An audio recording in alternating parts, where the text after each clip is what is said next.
Hello, my fellow trades enthusiasts. So, I have a surprise for you. I actually made the decision a few months ago to go back into construction full time. So, I am no longer just a YouTubing mudslinger. I am now working full time as a carpenter again.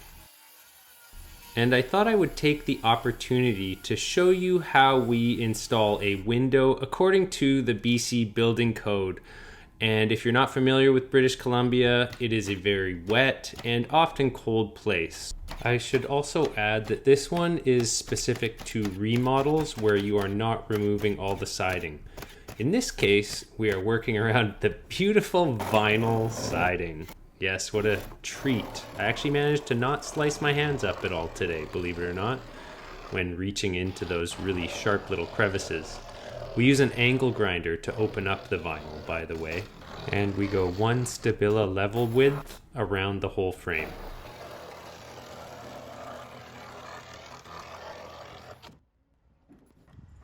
The first thing I needed to do was get any nails or any protrusions out that are going to stop me from being able to slide the Tyvek in behind the existing tar paper. When it comes to properly protecting the opening from water, it's really important which order you do this, so you always start on the bottom. And for the first course, the Tyvek has to go on top of the tar paper. You have to think like a drop of water. In order for a drop of water to be directed away from the inside of the wall, every successive course of paper needs to overlap the lower one. And I made sure to tuck the Tyvek about 6 inches in on each side so that if somebody does actually take off the vinyl siding someday, they can tie into the Tyvek that we installed. Blueskin primer. What a way to numb your troubles away. Tell me you guys don't like the smell. And these little triangles here I have heard called bikinis. You can use your imagination as to why.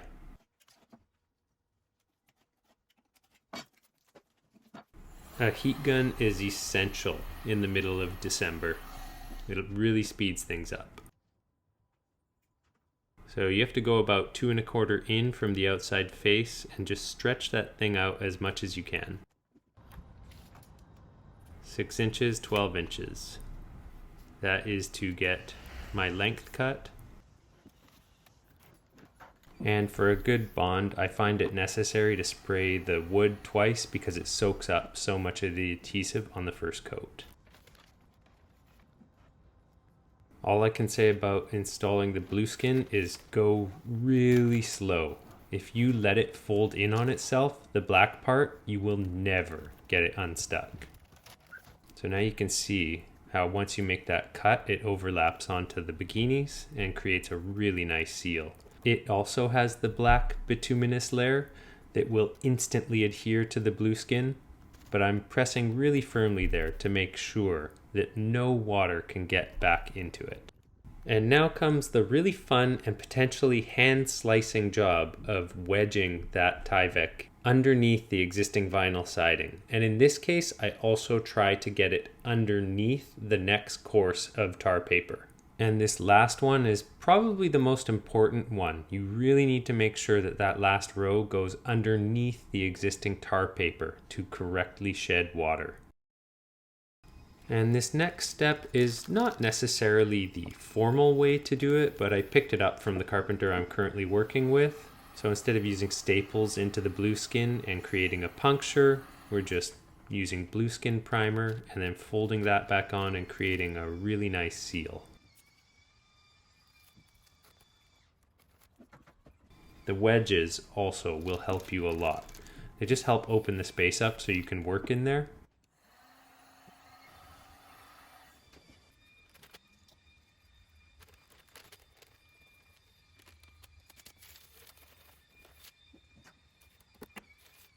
I also tape any vertical seams and these little ones in the top corner.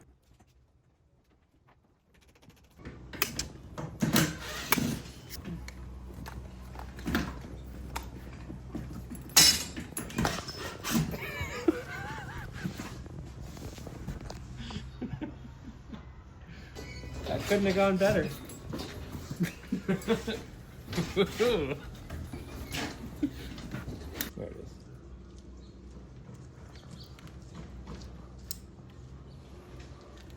So here I am using Dynaflex 230 to seal around the window.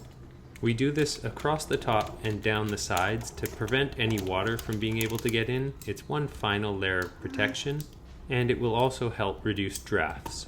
But be sure not to do it along the bottom, because if water does get in, it needs to find a way out. It's getting so much dirt in it.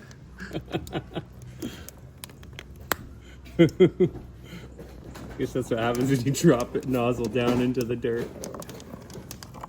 Somebody's gonna say something horrible in the comments.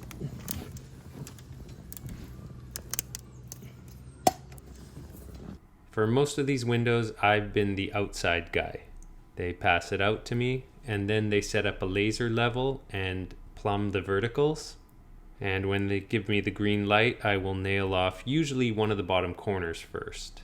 And once we have it plumb, level, square, and we've checked to make sure that the slider is working properly, at that point I get the green light to nail it all off. We like to use roofing nails to install. They sit a little flatter than screws. This will make your life easier when it comes to installing the trim around the windows. And we nail every second hole in the flange.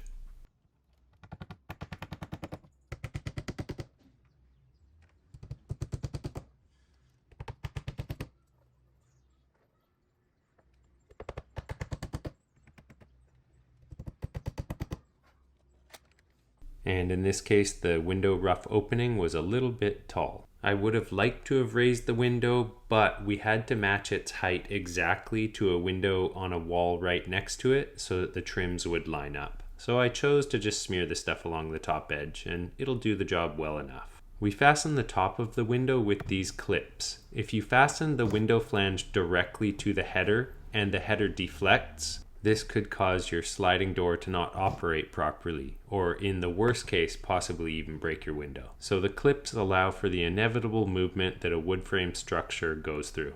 And for yet another layer of protection for the wet west coast, I tape the sides and then do a couple of rows of tape across the top. So we are really shrink wrapping these windows in.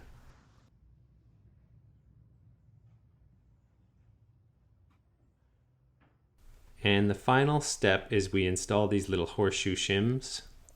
I've installed that one backwards, but I'll figure it out. The purpose of this is to create a little opening so that, once again, if any water can possibly get in, it has a way to get out.